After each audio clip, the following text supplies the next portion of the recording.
Well, you know, my feeling,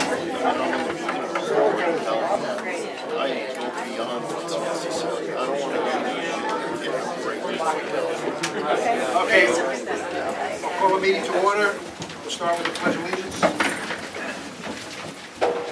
Pledge allegiance to the flag of the United States of America and to the republic for which it stands, one nation, under God, indivisible, with liberty and justice for all.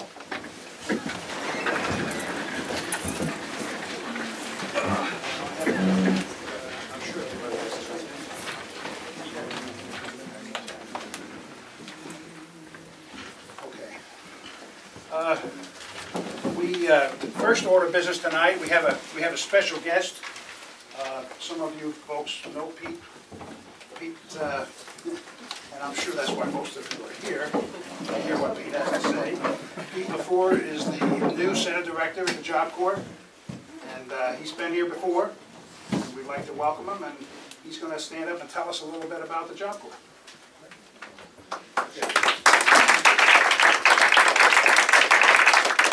Thank you all for coming to see me, but somehow doubt that that's really the truth, but thanks, Ed, anyway.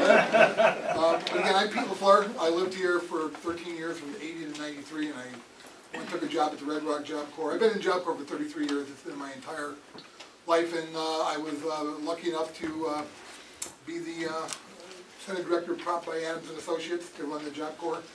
And we took over on the 1st of August, and it's been quite interesting ever since then. I know the Job Corps is a big part of this community. I mean, when I first started working here, the center had only been open for 6 months, and that was a real focal point for the community at the time. I mean, that was the church, and so many people got married there. And so anyway, it's great to be back. I mean, I'm actually from Chicopee, Massachusetts originally, but after 13 years, I really loved it here. It's a great community. People are wonderful.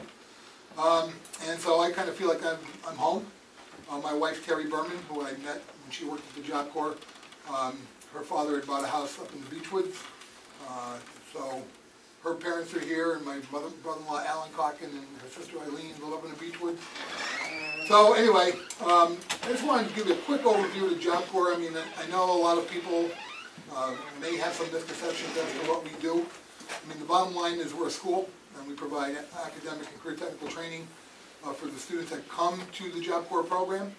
Our students come from all over New York State, but the great majority come from the 5 boroughs of the city and northern New Jersey. But what I find different coming back after 20 years is that there's a lot of kids from Syracuse, Rochester, Poughkeepsie, Newburgh.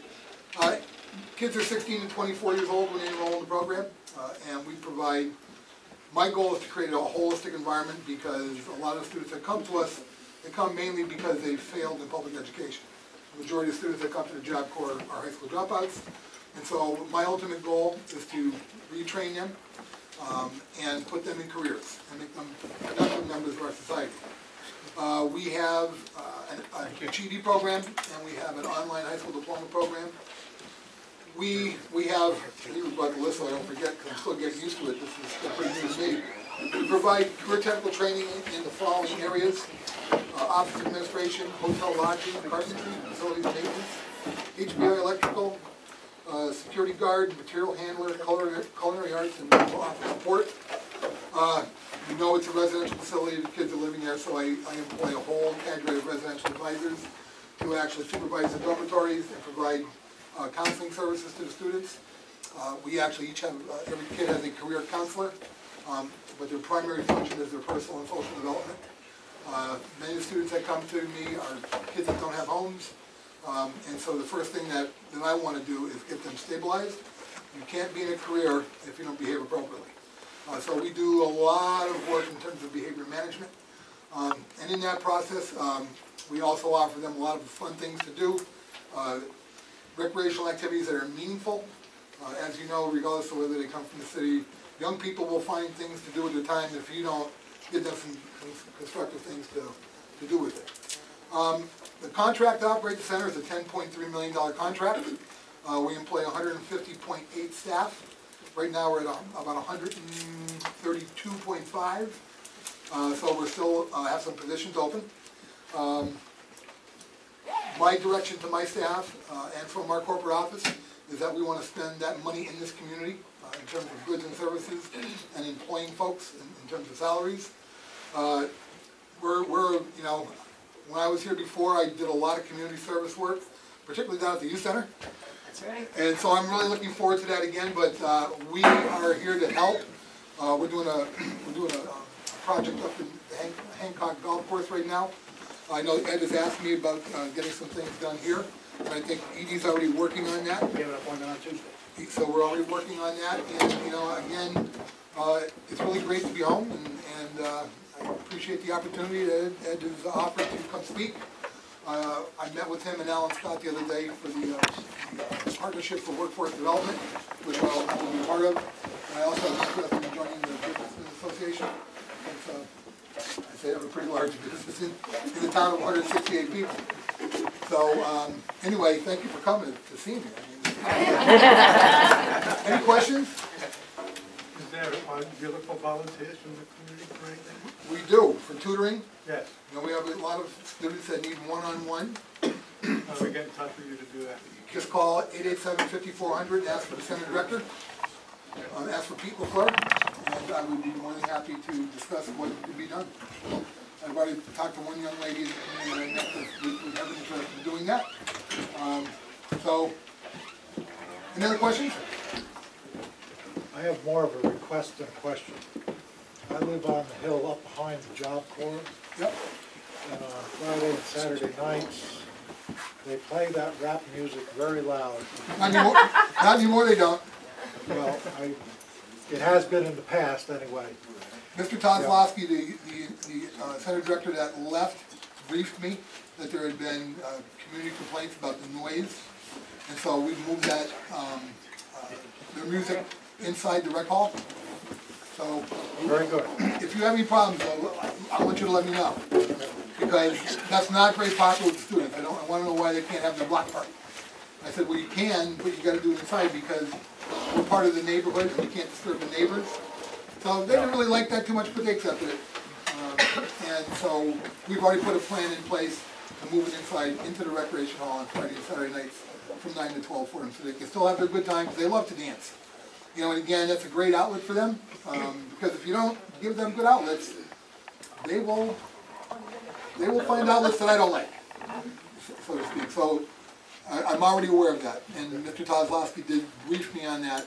Because they like to be right next to the cafeteria. There's a little spot there that they liked when they wanted to do it right in the middle of the dorms. And Where you see up on top of the hill, it acts like an amphitheater. The noise goes up, not down. Right. People in the village don't seem to mind it that much.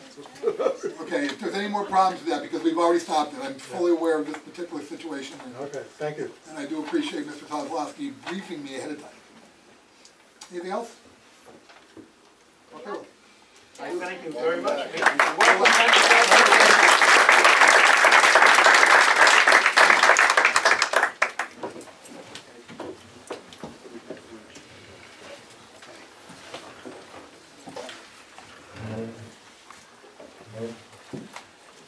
Okay, we'll move to reports.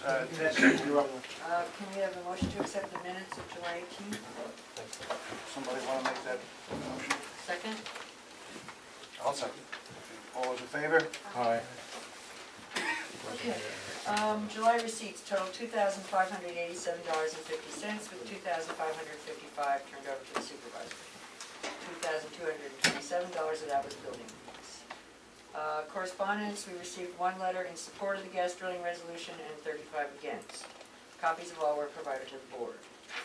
Hortonville Fire Department sent a letter, dear council members, on behalf of the annual Field Day and Parade Committee and the officers and members of the Hortonville Volunteer Fire Company, I am ready to request the permission and approval of the board to close Hortonville Main Street between Beechwoods Road and North Horton Avenue between the hours of 9:30 in the morning and 5 p.m. on Saturday, August 25th.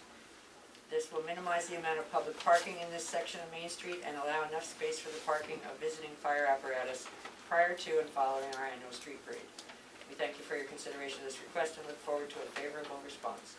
Yours truly, William Buckminster Jr., Field Day Co-Chair. Can I have a resolution? Okay, it's moved by Cindy. Got a second? Second. Okay.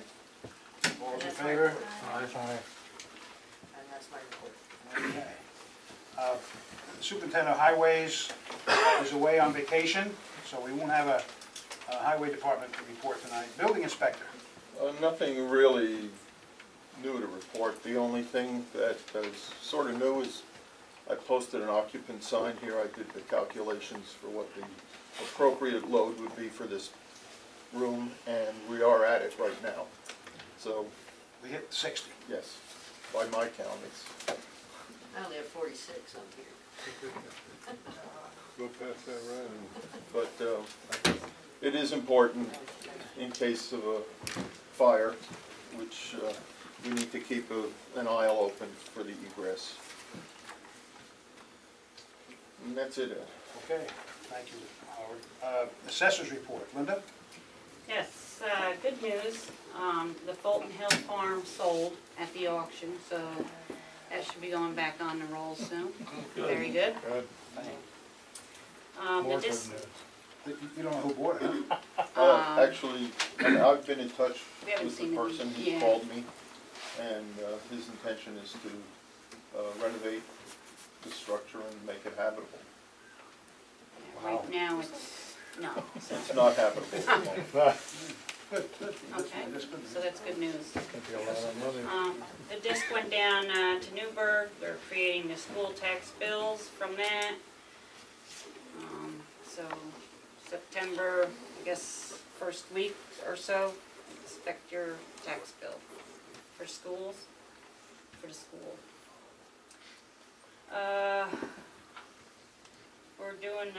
We are doing the reports for the state and the county. The firemen from Jeff asked for their numbers so they can do their budget. It's budget time coming up, so everyone asks for that, and we're getting our numbers together to give to our budget officer. And we've been entering our sales, getting our field book ready for the next roll, 2013 roll. Yeah, grievance day was pretty slow too. Wasn't that bad this year. We ended up getting just one small claims. So, Okay, thank you, Linda. yep. Is Kara here? Yep, you guys. Yes. Oh, I didn't see it. Just hide behind the wall. So you're up, Kara. The UDC grant applications are due on the 31st of August. So we did talk about redoing zoning maps for the planning board. Tom sent me an email though that we had already did something similar to that last year. A couple of years ago, he said they wouldn't accept it again, so we can't do that. Well, we have to figure out something else soon, pretty soon. Yeah, because you have to have a resolution actually Yeah. tonight. So we need something we could apply for, because it's due by the 31st. Yeah, well, everything we think of, it's not, you know, we tried to get the security system here, Yeah. try to get that in there, that wouldn't fit either, so. That was considered bricks and mortar. Yeah, bricks and mortar. With the tag Do you want grants, me you to can't just- do bricks and mortar. You got some ideas? Do you have, Virginia does? I have been talking to the county mapping department, and Linda and I have been talking about getting an overlay for the assessors to depict the terrain, topographic map, and also the types of soils in the different sections of the town. And Chris Knack had told me that there would be a small fee involved in that with $60, 50 to 60, I don't know. That would fall into it, but we would really like to have that. I can read the criteria, what you can apply for again. Okay, let's see. Okay. Planning funds to prepare, upgrade a zoning ordinance or other relevant law, plan, or ordinance, i.e. floodplain, wetland, comprehensive plan, subdivision. Funding to publish such an ordinance. Funding to address a problem identified in the plan for resolution. the preparation of educational materials and guides that assist in implementation of the plan. There are certain limitations on the use of these funds. Funding is limited to towns, townships participating in UDC. Funding is for planning projects and not for such activities as land acquisition, construction, or other bricks and mortar capital improvement projects. Funding is for projects related to the implementation of the Upper Delaware Scenic and Recreational River Management Plan. The town must approve the contract for the grant. The term of the grant contract is for 10 months. Well, I would suppose if we were planning to do a reval or anything, that the maps would really help for that. So if you said if it's planning to do a project, Well, why that's don't the you only get- thing I can think of. Why don't you get together with Kara, All right. quickly? Yeah, like real fast. The total pool is $30,000, but that's for all the towns within the UDC, so. That's, that has been an increase Yeah, this that's year. what Lori's Because said. there was a diminution in staff, so they had some money to put to it. See, it used to be much more for the towns in the years gone by, but everything else seems to be eating that money up, and there's no increase of money for 28 years now, or something like that. It's been the same level, and we've had a problem all through that whole situation.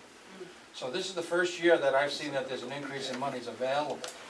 And I really would like to see this town get their share of a TAG grant, of something viable that can be used for this town. Kara, we have a special meeting on Wednesday. So we could, if you find something, we could do a resolution. Yep. Okay, Yeah. That okay, would be sounds good. good. That would be good. So we'll get together. That's what I said, when I said quickly, it's obviously. Yes. PDQ. Tonight. And I just want to let you know that we did not get the National Scenic Byway Grant, which was for $38,000 for improvements to the park. And the reasoning was that the proposed project appears to be for routine park landscaping, vegetative management, and maintenance that is not eligible under the National Scenic Byway funding. So it was kind of a long shot anyway, so we tried. All right, and you're done, Kara? Yes. Calhoun Creek Park Committee. Well, we had 2 concerts so far, and they went very well, and we got our grant from the county, so that really helped out a lot to pay for the insurance and the stage and the performers. And we might have we're thinking of having another one that we're going to request that possibly would be September 1st, since we have the stage and the insurance in place and things. So I'd like to request the board, if we can find the performers, if we could have another event in the park that would be part of the Calhoun Concerts Under the Moon in Calhoun. You mean another concert? Another concert. So if we can, we're looking at September 1st for that, and I'd like to request to the board to give us permission to have another one, because the insurance would still be in place, and the stage and the other sundry items. Somebody want to make that a motion? So it's no additional cost to the town? No additional cost. There was no original cost to the town either, so. Okay, Cindy's made the motion. Seconded by John, all in favor? Aye. Okay, great, thank you very much. That's it? That's it for you? Yeah, that's it for now, and we just keep on planting trees and tending the gardens and trying to make it, and we're working with Perry a little bit about trying to find additional funds to improve the park even further. Okay, UDC. Here's all of it. Great data that you guys. More paper.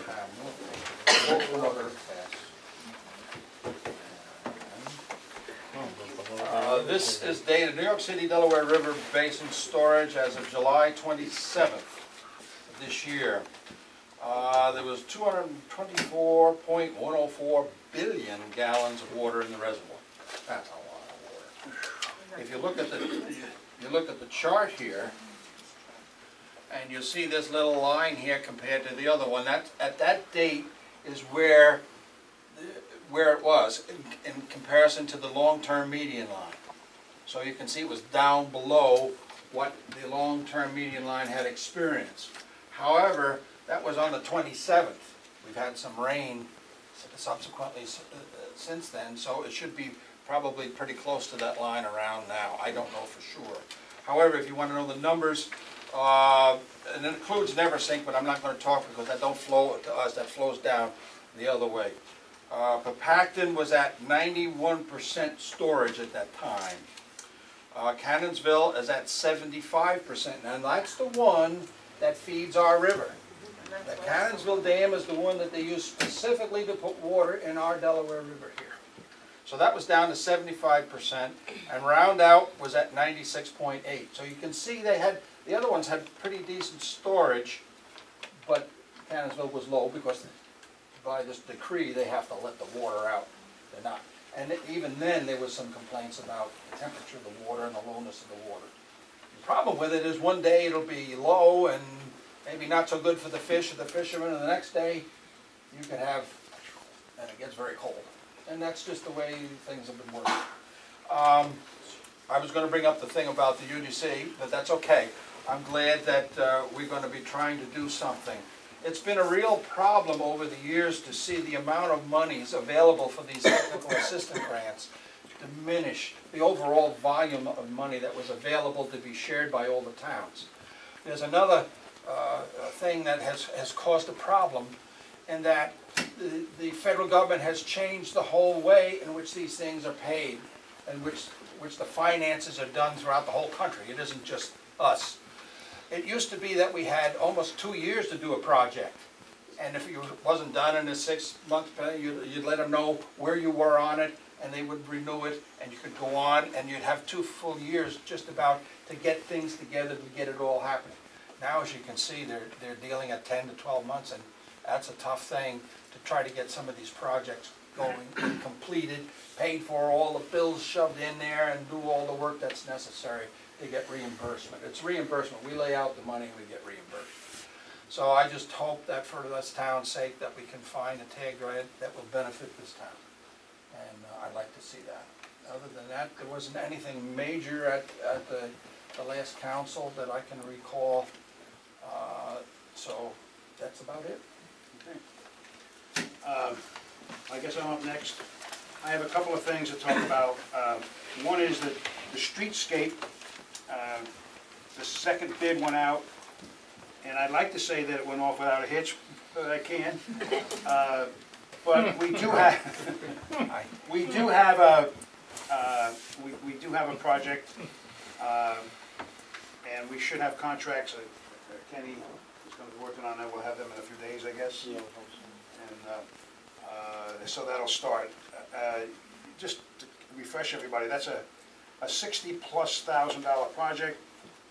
40,000 of it comes from the state through the county, and 20 came from the Renaissance. Slightly more than 20, actually, about 22. Is that right? Yeah, 22. In addition to that, it looks like we're going to get $1,000 in the railroad, which is that's helpful also. So that job will be starting pretty soon. The highway department will be doing some of the demolition work, and then the contractor will finish it up. Hopefully get done very quickly.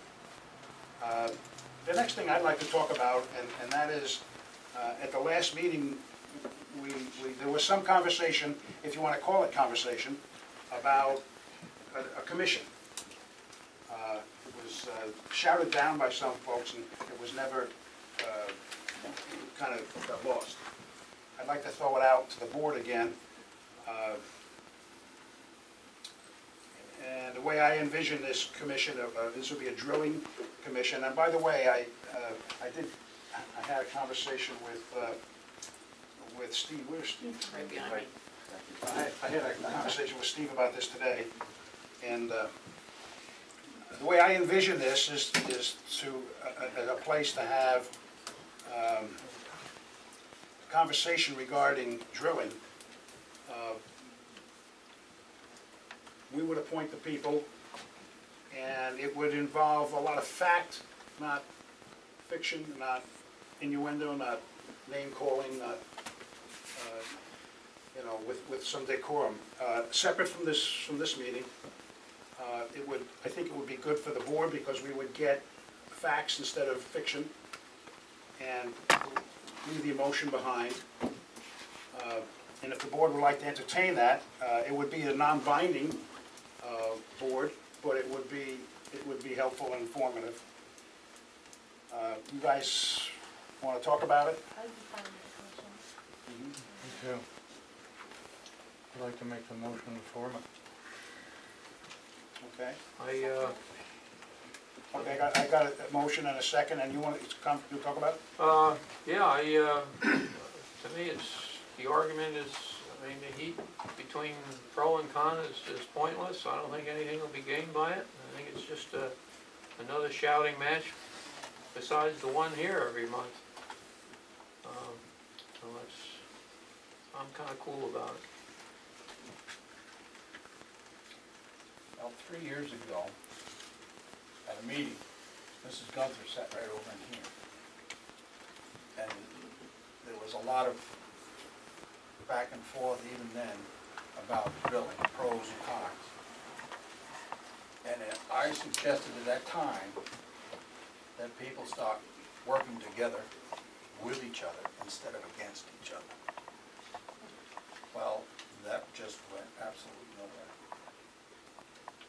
I've noticed and I've observed that Coshecton did the same thing that we're talking about here. They appointed, whatever you call it, a commission, a committee, or whatever. I believe they had 3 people who thought about drilling as positive, 3 people who thought about drilling as negative. After a year, when it came out, 3 people were against it and 3 people were for it. It went nowhere. So, I mean, I don't think at this point in this game it's going to accomplish much. So I personally would not be interested in it.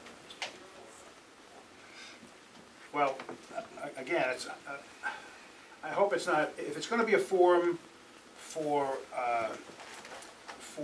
pros and cons to argue about, rather than bring issues to the table and talk about facts, then I agree with you, Harold.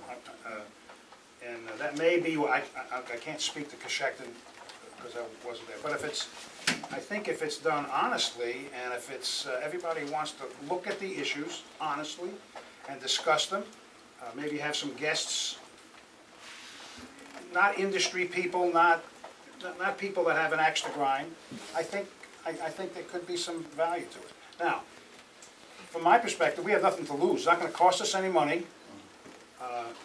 If we can find some citizens that would be objective, I don't see anything to lose, let's put it that way. So,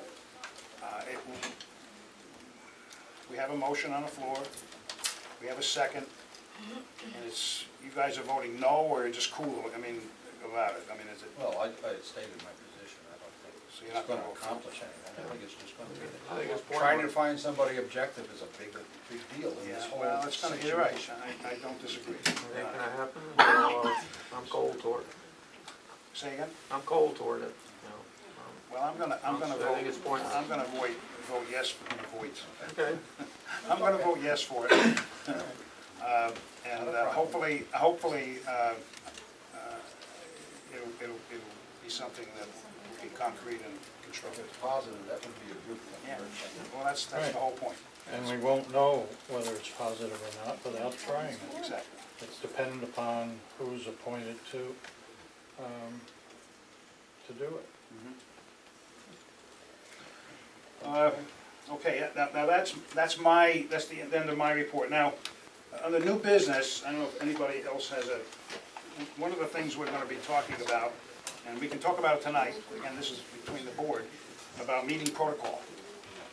Some of you folks may have noticed that there's a sign up there, there's a 60-person capacity here. And just about, I mean, there are not as many as there have been, but this is something that we're going to be following fairly strict. We have to be careful with fire and safety rules. And the decorum, we want to have... Can I suggest that? Well, you'll have your comment if you... The decorum, I want it to be a little more civil and constructive. No heckling, booing, clapping. I don't think there's any place for it. We're going to discuss some of that. Now, we have, individually, I've talked to the board about it, and they all agree that we should make some changes. It's not going to be earth-shattering, but I think, I don't think that anybody wants to continue the kind of meetings that we were having. So, now, I had some stuff. I don't know. I talked with Ken a little bit about this, and I have some. There's some stuff here on the town topics. I don't know if any of you guys have seen this. I think you did. I gave it to them all. Yep. Maintain next quorum. Yeah. So I think for the next meeting we'll have something to look at, something concrete. These rules, we'll talk about them, and hopefully we can adopt them. So that was the only other thing that I had on the agenda, except, I'm sorry, we have a sewer district. I'm sorry, it wasn't on You want to first. say it now, or do you want me to? It's an addition. No, I spoke to John. Kristen Green, who lives on County Road 164, is just outside of the sewer district. I think she's one house past. The next house up.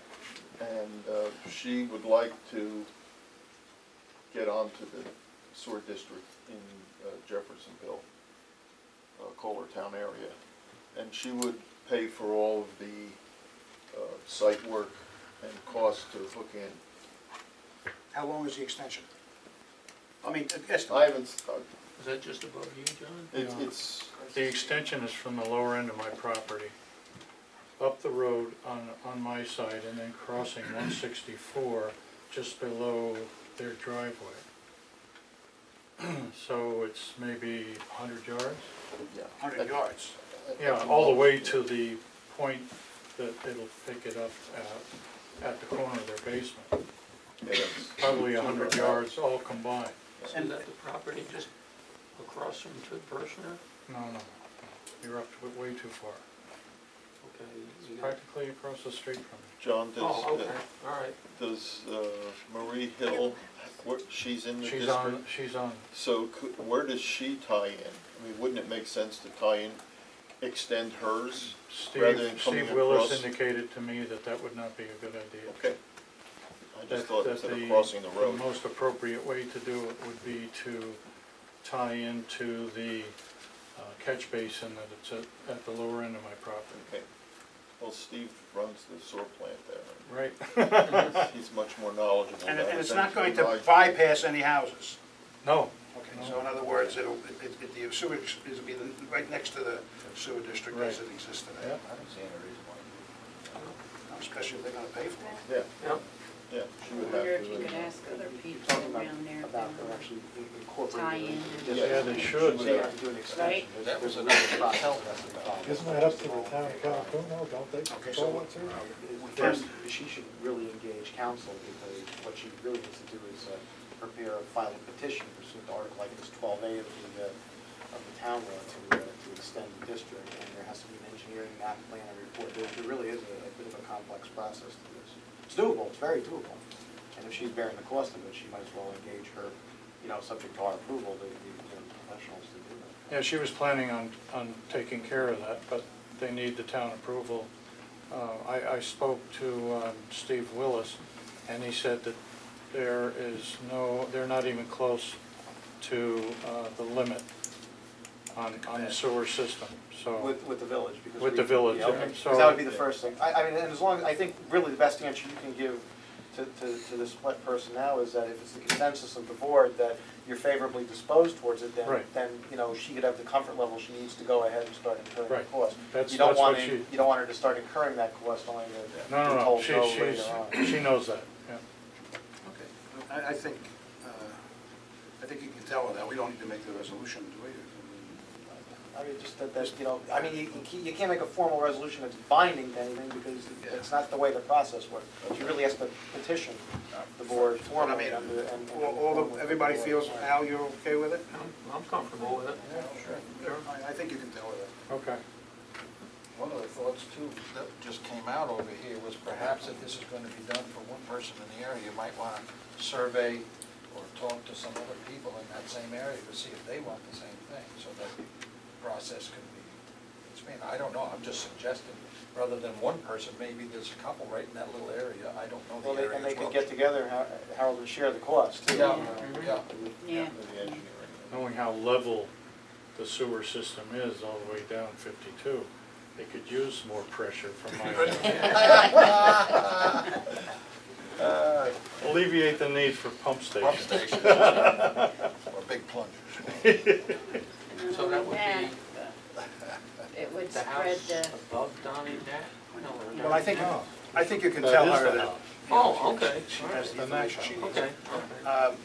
Can I get, the next thing on the agenda is the approval of the bills, and can somebody Also make? move Second. the abstracts, yes. Okay, seconded by Cindy. All those in favor? The next period of time, the next period we're going to have is public comment, and we have 9 people that want to speak. I'm going to ask, we have to have an executive session tonight on a personnel matter, so I'm going to ask the public comments to be limited to 3 minutes, which is approximately a half an hour. So the people that have, I'm going to address them. Tom Kapner? Yeah, you're up first, Mr. Kapner.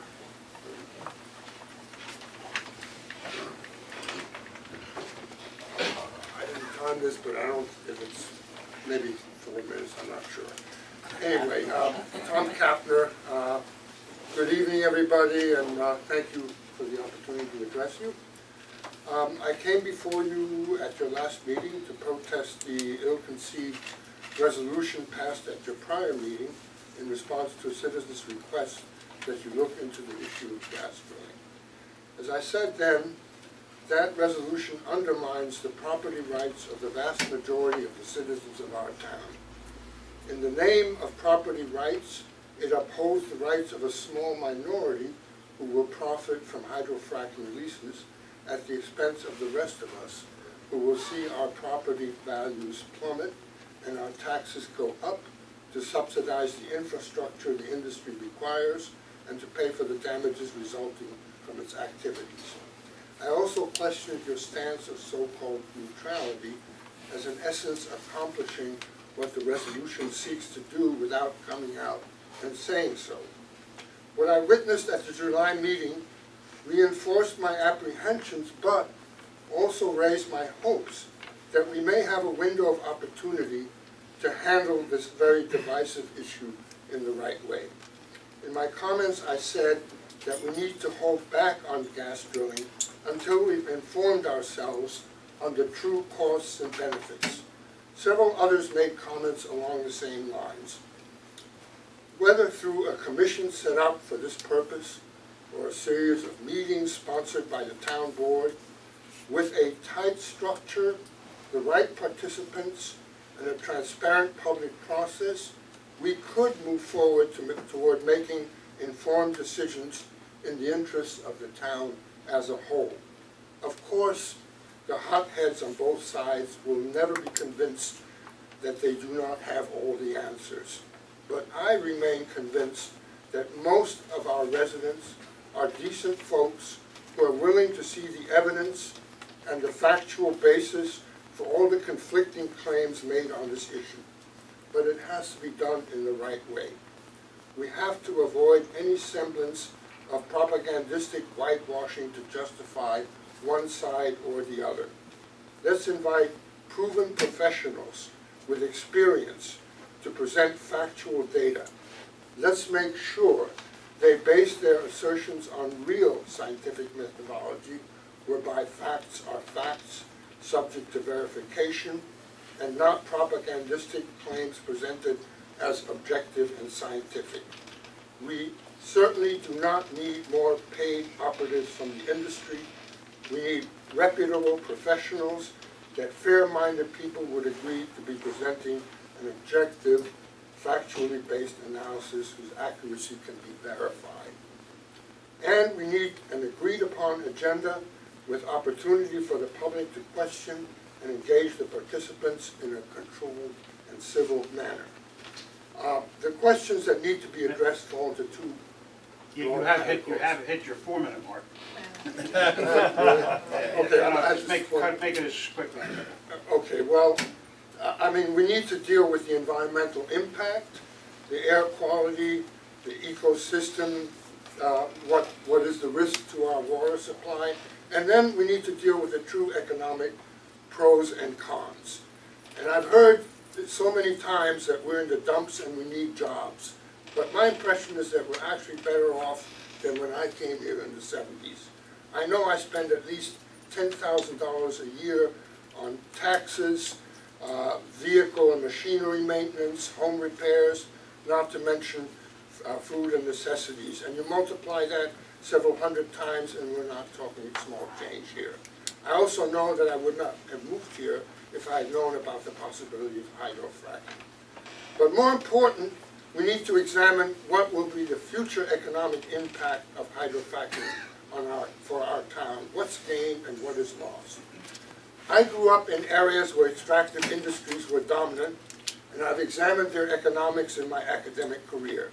The pattern I have observed in almost all instances is a boom period whereby some locals, usually a very small group, benefit while most of the wealth flows out.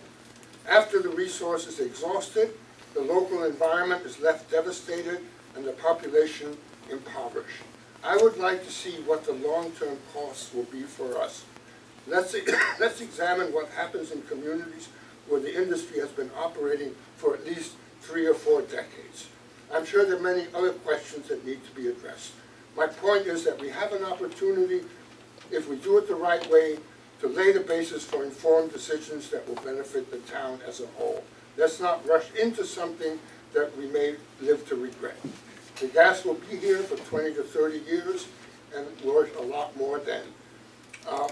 I think we should, let me just conclude. I think we should take You're stealing time from your friends here. Okay, let me just say, I think we should take a cue from Bill Eschenberg at the last meeting when he said we all need to listen to each other and come together for our own common good.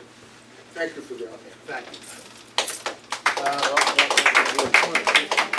Liam Murphy. Thank you. So I'm going to read this as I submitted it already to Tess. I hope it'll be no longer than 3 minutes. So the town board's resolution of June 20th said that so far as the town is concerned, owners of mineral rights can do what they like. This abdication of responsibility by the town's government is bad enough. But the main reason the resolution is now infamous and the target of satirical cartoons in the local newspaper is not its content, but the way it was adopted. It was proposed and voted on during a public comment period just like this, without any prior notice. Whether or not to invite the gas industry into the town is perhaps the most important decision in Delaware's history, yet the board took this step without any public discussion, none whatsoever, of the impact of gas mining on the health, safety and economic welfare of its citizens. Now, some supporters of the resolution replied by saying that there was an election and gas mining was in the air during the campaign, and what better process could you ask for in a system of representative government? But a representative government is entrusted to represent the interests of all the people in its jurisdiction, not just those of the people who voted for it. Suppose a newly elected president of the United States were to say that to those states that he didn't carry, tough luck, you lost, I won't be representing you. But it's not too late. Good government could return to Delaware if the town board responds appropriately to two initiatives that currently are underway, and I'm pleased that one of those initiatives has been appropriately responded to. But the first that I want to mention is perhaps especially important now. There's a petition going around that amounts to a condemnation of the June 20 resolution and the way it was introduced. There are many people in our town who are undecided about gas mining, and I know that some of them are not at all pleased with the high-handed way the town board is currently dealing with the issue. Such people will surely sign this petition. But the petition should be signed even by those who hope gas mining will come to Delaware. It should be signed by anyone who demands that their government make decisions responsibly based on objective information about the interests of all its stakeholders. And I'll skip what I was going to say about the Commission. You've voted in favour of it, and my neighbour Tom has spoken eloquently in favour of it as well. I'll just add that this is essential, some such body, because how could there be any exercise of home rule on the matter of gas mining, responsible exercise of home rule, in the absence of a serious inquiry into our basic questions, especially the questions of the long-term economic impact of gas drilling on the town. Let me conclude. I support a commission or a similar body, but a precondition of it having any credibility at all is that the town board rescind the June resolution. I'll be signing the petition as soon as it arrives in my mailbox, and I hope that the vast majority of the fair-minded residents of the town of Delaware will do so too. But even better would be for this fair-minded board to save us all the time and money involved with the petition and rescind the June 20 resolution this very evening. Thank you.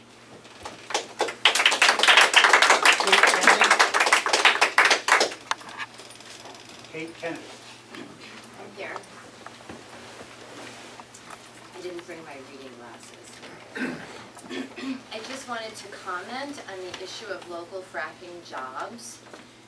There will be no jobs unless you have specialized training and enroll in a 2-year program and earn an associate's degree. You can find these courses on Tom Shepstone's website, energyindepth.eid.org. Go to the jobs page and see the colleges in New York and Pennsylvania that you can enroll in.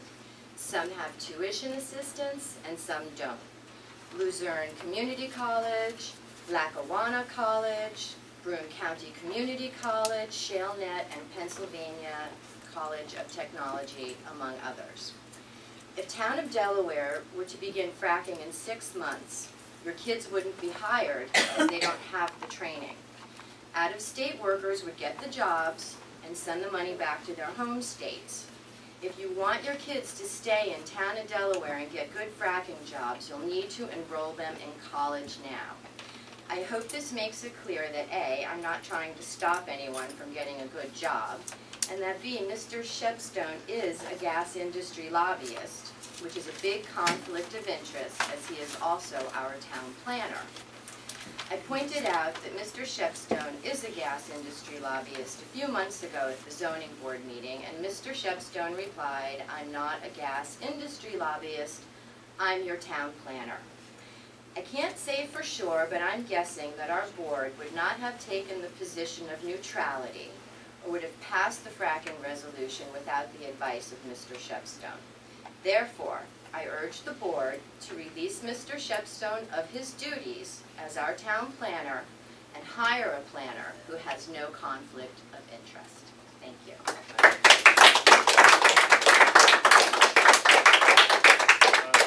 Rich, you're up next.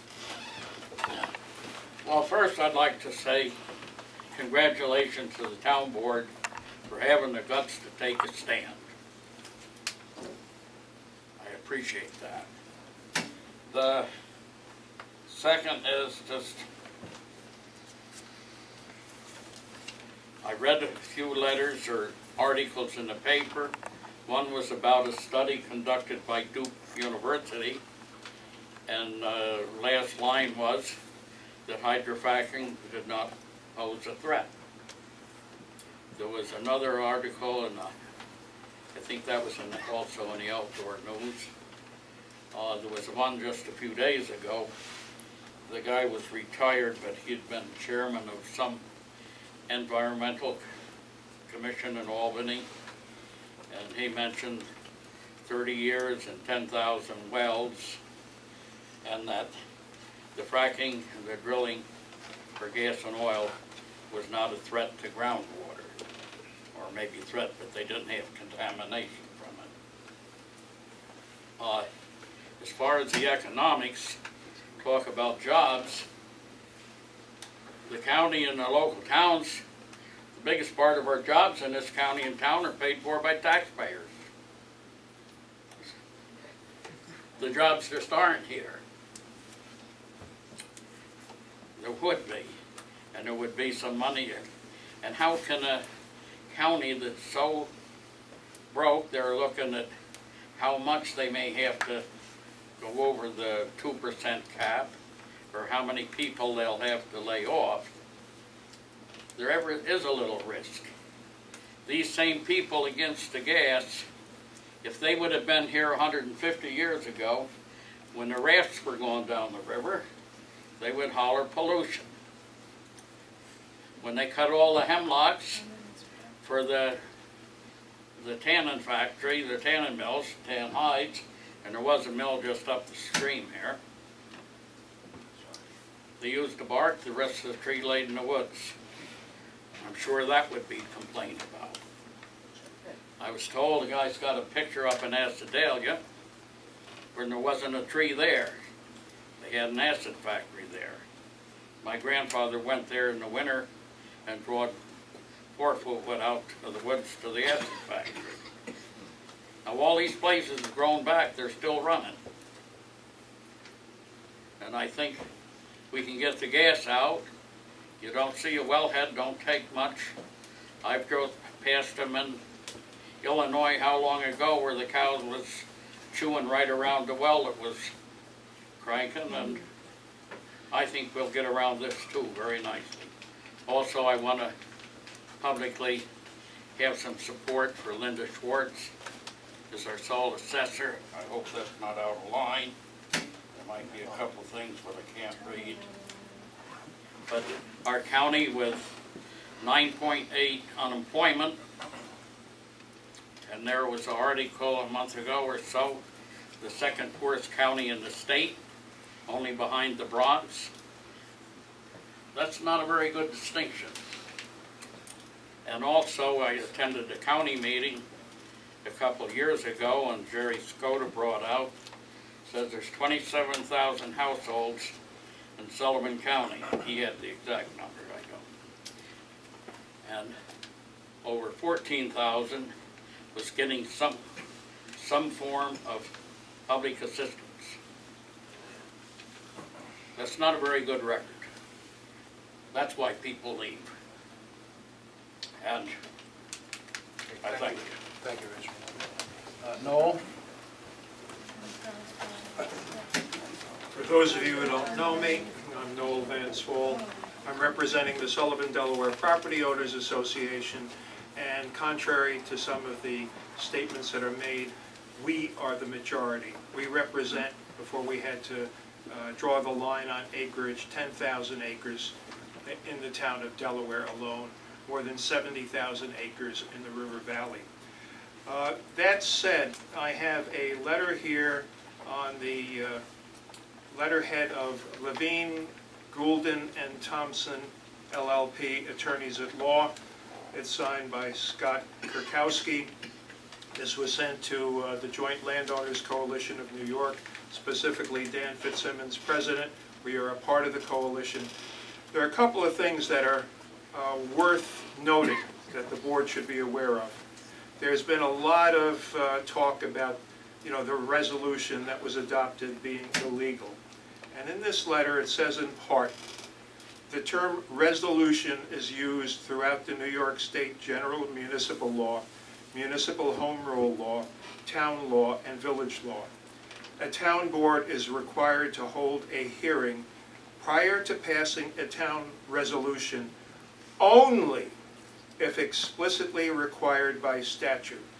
And then it goes on to say, to my knowledge, there are no statutes that require a public hearing on, they're referring to the Joint Landowners Coalition resolution.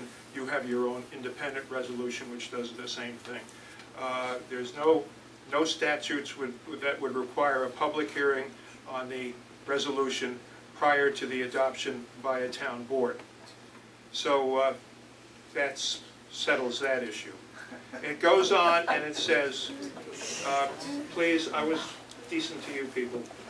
It goes on and the question of conflict of interest was brought up because Al Stepik in particular said that he was interested in leasing his property.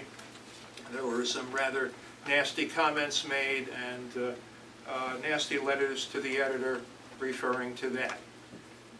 This letter says, conflict of interest laws were designed to prevent lawmakers from supporting legislation that would produce direct material benefits to the lawmaker or his family. They are meant to be a shield to protect the public. I have heard from those who are trying to use conflict of interest laws as a sword rather than a shield to eliminate board members with a different point of view.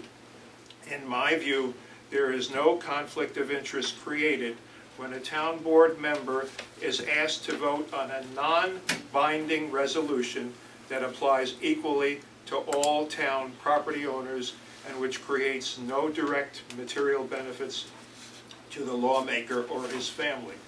Point of record, there is not a single town board member in Hancock, Fremont, Delaware, Coshocton, or Callicoon at this point who has leased to an oil and gas company.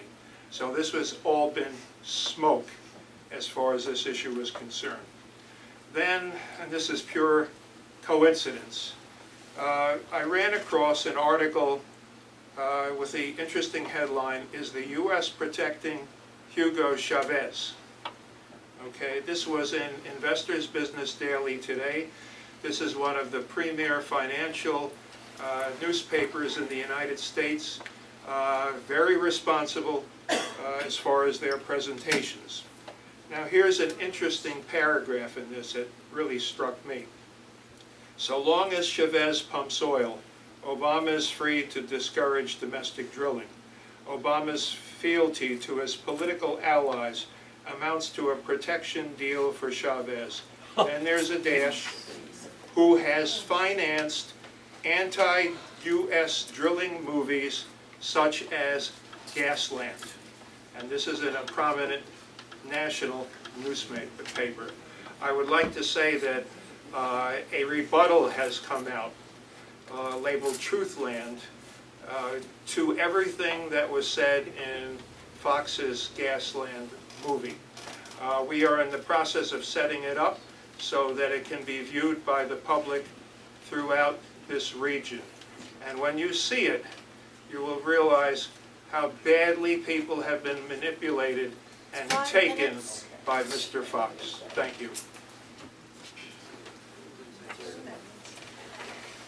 Sorry, I just want to let Hey, everybody... Bill Gravy? Hi, I'm Bill Gravy. I also represented our coalition. As to the job aspect, if you want to be the person running the frac pumps and the frac manifold, yes, you do need a degree. But if you want to go get a job working the pipelines or running a water truck or doing anything else on a drilling rig or anything, you can make upwards of $60,000 to $120,000 within the first 2 years. That's a known fact. But you do need a degree if you are going to run the manifold. I applaud the board for the resolution that they put out, and I would also say that I am open-minded. I have been on these committees, and I would serve on another committee if need be. You know, I'm as open-minded as anybody else sitting here that's against fracking, so that's all I have to say. Buck Moorhead. Hi. Thank you for giving us time to speak here. I want to make a point about this question about people being for and against. That's what's known as taking a position, and whenever you have any conversations that are around positions, they're going to end badly. That is something that one wants to stay away from. When you have a position for or against something, you have interests that underlie that position, things that, why you're against it. Well, I'm against it because of the water, the air, the rural character, the jobs, whatever it is. If you're for it, you're for it for this, the economics, whatever it is. Interests are the why you feel something. So this commission moving forward, I think something like it probably is a good idea, though I'd support this gentleman's suggestion that there be a rescission of this resolution because it's set such an atmosphere in the town now. But I think any commission should be focused around interests. I mentioned last meeting that when we were visioning committee, this is 8 or 10 years ago, up and down the river valley, everyone cared about protecting water, protecting air, maintaining private property rights, and maintaining rural character. And I don't think there's one person in this room who doesn't feel that. People who are for drilling or against drilling, they all care about those interests. And I think it's important that people get together and talk about the interests, because that's what people want to protect. And there's a lot of difficulty with the facts. And this group finding facts that there's agreement upon is a very tall order, because people for years have been trying to find those facts. And I know Noel would agree with me and Bill Gravy that we disagree about those facts. What do you believe? But it isn't to say that people shouldn't talk, get together and talk. And I am disappointed that the town board actually doesn't. A couple members don't feel this would be worthwhile, because otherwise just looks like, we're just moving forward and we're not going to talk about it. And I will say, I've got a suggestion. The town's comprehensive plan was done 5 or 6 years ago. It's now out of date, even though it's only 5 or 6 years old, because all that comp plan is a beautiful plan. All it talks about is the value of farming, tourism, and the river. There isn't a word about industrial development, which wasn't contemplated then. So this consideration of bringing activity in through a resolution like this or something like it should be an amendment to the comprehensive plan. So I think that there should actually be, this committee or commission should be talking about it in that spirit, because that's really what should be happening. And I will tell you, if drilling goes forward, the resolution does, that is still really valuable, because you can actually adopt changes to the comp plan which could make the drilling a special permit, so you can protect interests through your comp plan by taking a zoning ordinance amendment that would protect the things that this town agrees is valuable. And I have to end by saying, with due respect to Noel, that this town is not acres, it's people here. And 70,000 acres, I'm telling you, a couple thousand people, and they're not owning those 70,000 acres. So the people matter, and getting the people's input into this decision is really critical.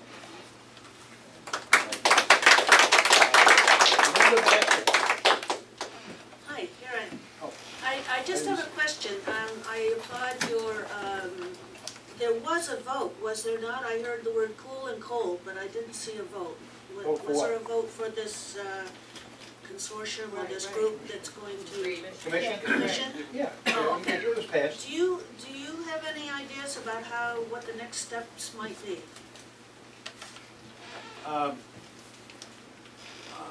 Well, we're going to form the commission. Okay. I'm going to probably confer with some people that are on one side of the issue and some people that are on the other, and try to get as many level-headed people as possible. Let's get this all order. There's no question.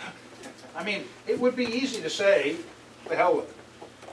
No, But I think it's worth trying. If we do, it doesn't. There's no guarantee it's going to work. But am I correct in thinking that this will lead to some public hearings and presentations? I think so. Is that I the think aim that, of but this? but it'll be away from the town board setting. Yeah.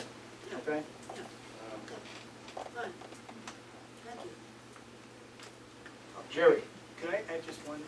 The tag grant, you could ask for money. That's the point I wanted to make, was to amend the comp plan would comply with that tag grant request. So you could request money from UDC for that function for the comp plan. Jerry, you're up. Okay. I was going to talk somewhat about the jobs aspect that was brought up here tonight. Yes, the training aspect for the jobs on the rigs, yes, you do need training. A wise move for this county would have been for our community college to set up training like they have done in Pennsylvania, where the local people could have already been training for these jobs and would have been ready for them when they came.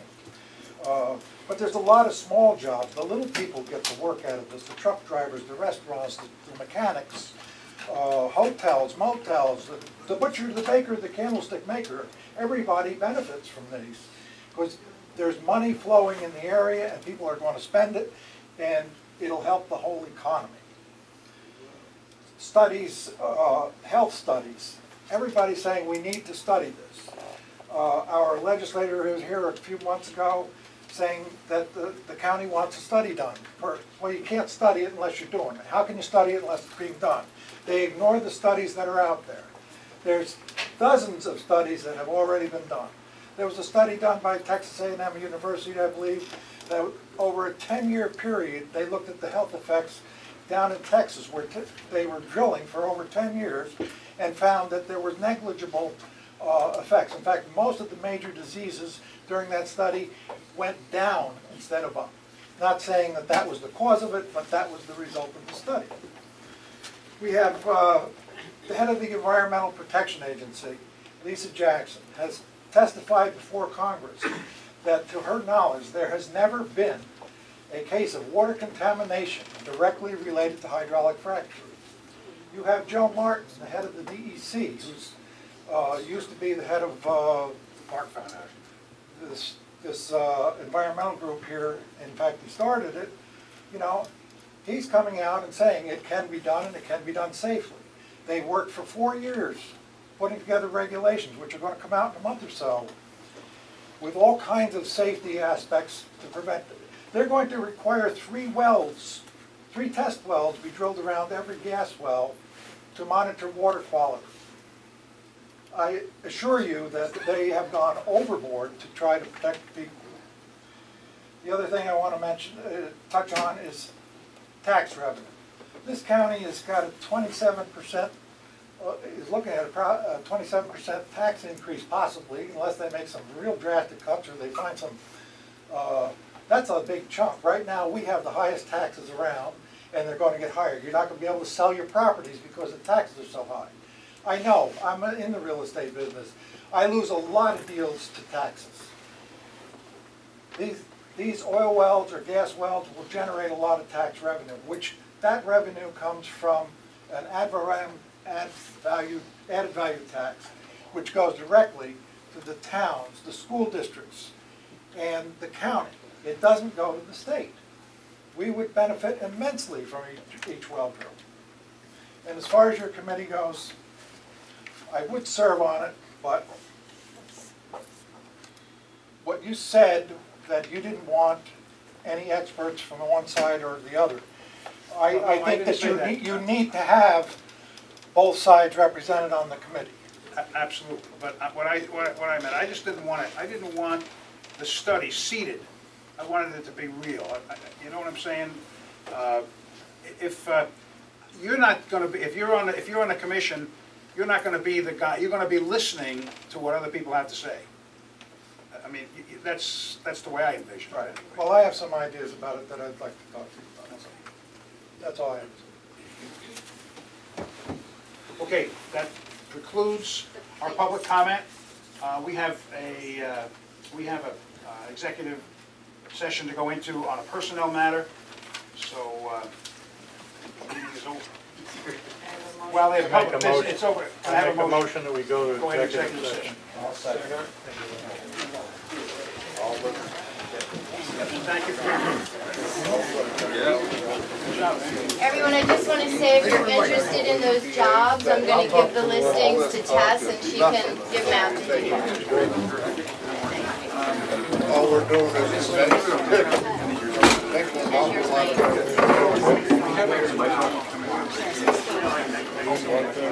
Yeah, we gotta stop meeting like this. Hi Lisa, how are you doing? Okay. Standing. Yeah. We gotta get a bigger room.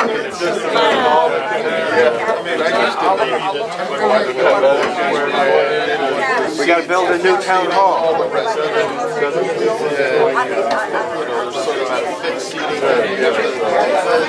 Whatever I came up with. Hey, so And it seems pretty good. I looked at it. Really look